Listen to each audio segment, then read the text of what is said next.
ابتدا ہے رب جلیل کے ببرکت نام سے جو دلوں کے بید خوب جانتا ہے۔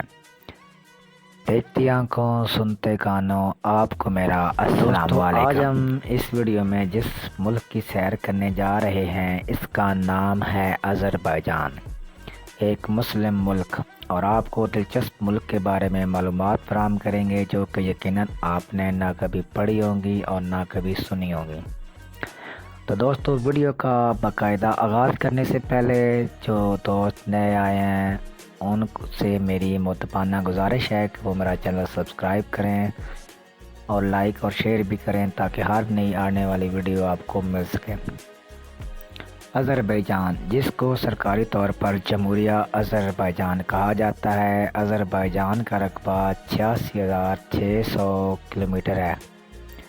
مشرقی یورپ اور جنوب ایشیا کے درمیان واقع اس ملک کے مشرق میں بحر متین، شمال میں روس، شمال مغرب میں جارجیا، مغرب میں آرمینیا اور ترکی اور جنوب میں ایران واقع ہے۔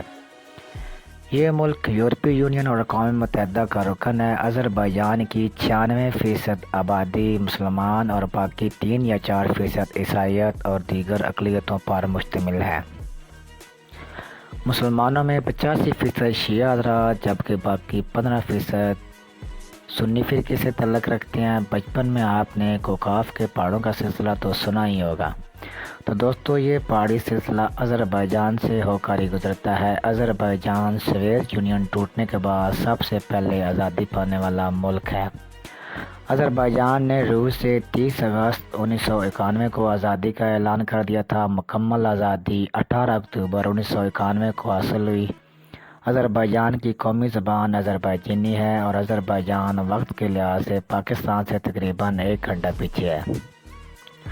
آذربائیجان کی آبادی 1 کروڑ سے زائد ہے اور آبادی کے لحاظ سے 92 نمبر پر ہے۔ آذربائیجان میں دنیا کا سب سے بڑا KFC ریسٹورنٹ بھی ہے۔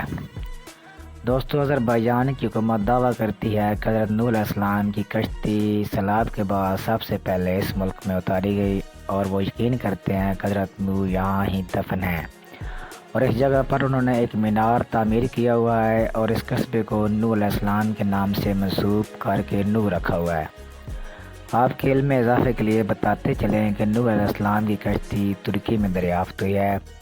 آذربائیجان میں آپ کو بوڑھے افراد کے منہ میں سونے کے دانت نظر آئیں گے کیونکہ وہ لوگ پتھر کے دانتوں کی نسبت سونے کے دانتوں کو زیادہ ترجیح دیتے ہیں، چاہے وہ ایک دانت ہی نہ سونے کا لگا لیں۔ 1901 تک آذربائیجان دنیا کو تیل سپلائی کرنے والا تنہا ملک تھا۔ اب بھی یہاں تیل اور گیس کے ذخائر موجود ہیں۔ دنیا کی 40% کی دلدلی زمین بھی یہاں پر ہی ہے۔ یہاں میڈیا پر بہت سخت پابندیاں ہیں۔ میڈیا کوئی بھی نیوز بغیر حکومت کی اجازت کے نہیں چلا سکتی۔ باکو آذربائیجان کا دارالحکومت ہے اور خوبصورتی میں اپنی مثال آپ ہے۔ آذربائیجان کی کرنسی کو منت کہا جاتا ہے جو کہ آج کل پاکستان کے تقریباً 174 روپے کے برابر بنتی ہے۔ دوستو، جدید طرز تعمیر اور صفائی کی وجہ سے باکو دنیا کے سیاحوں کے لیے توجہ کا مرکز بن رہا ہے۔ یہاں لڑکیاں یورپی لباس پہنتی ہیں۔ دوستو، اگر آپ ان کے ٹی وی چینل دیکھ لیں تو لگتا ہی نہیں کہ یہ مسلمان ملک ہے۔ یہاں 1000 سے زائد ایڈز کے مریض ہیں۔ یہاں ایک ایسا پھول بھی پایا جاتا ہے جو 5 وقت اذان سن کر کھل اٹھتا ہے۔ یہاں بہت سے پہاڑ اور بہت سے آبشار اور بہت ہی اچھی سیرگاہیں بھی ہیں۔ دوستو، یہاں خام تیل سے غسل کیا جاتا ہے۔ یہ دنیا کا وہ ملک ہے جہاں 1847 میں پہلی بار تیل نکالا گیا۔ یہاں خام تیل کو تفتالن کہتے ہیں۔ موسم بہار اور خزاں میں یہاں کے تمام ہوٹل سیاحوں کی وجہ سے بک ہو جاتے ہیں کیونکہ ان کی خواہش ہوتی ہے کہ وہ خام تیل کے غسل کا مزہ ضرور لیں۔ ان کا کہنا ہے کہ خام تیل میں غسل کرنے سے 70 بیماریوں سے بچاتا ہے۔ دوستو، کیا ہی وجہ آج کل لوگ ابھی آذربائیجان سیر کے لیے کیوں جانے لگے ہیں؟ اس کی سب سے بڑی وجہ اس کا ویزا فیس کا کم ہونا، یعنی صرف $24 ہے، جو کہ پاکستانی تقریباً 7123 روپے بنتی ہے۔ اس کے 30 دن کی وزٹ ویزا کی فیس 25,000 روپے ہے اور آپ انٹرنیٹ کے ذریعے ای ویزا حاصل کر سکتے ہیں۔ سب سے بڑی وجہ نوجوانوں کی یورپ جانے کے چکر میں آذربائیجان جاتے ہیں، پھر وہاں سے آذربائیجان سے آگے نکلنے کی کوشش کرتے ہیں۔ یہاں جگہ جگہ آپ کو شراب خانے نظر آئیں گے، خواتین دکانیں چلاتی ہیں اور کاروبار کرتی ہیں۔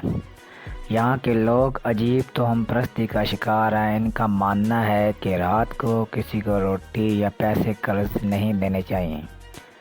یہاں کی اوسط عمر 73 سال ہے۔ ان کی معیشت کا زیادہ تر انحصار تیل اور گیس اور زراعت پر ہے۔ دوستو، یہاں پہ موسم بہت ہی اچھا ہوتا ہے اور موسم کم سے کم -33 یا زیادہ سے زیادہ 46 ہوتا ہے۔ دوستو، یہاں کی فی کس آمدنی $17,500 سالانہ ہے۔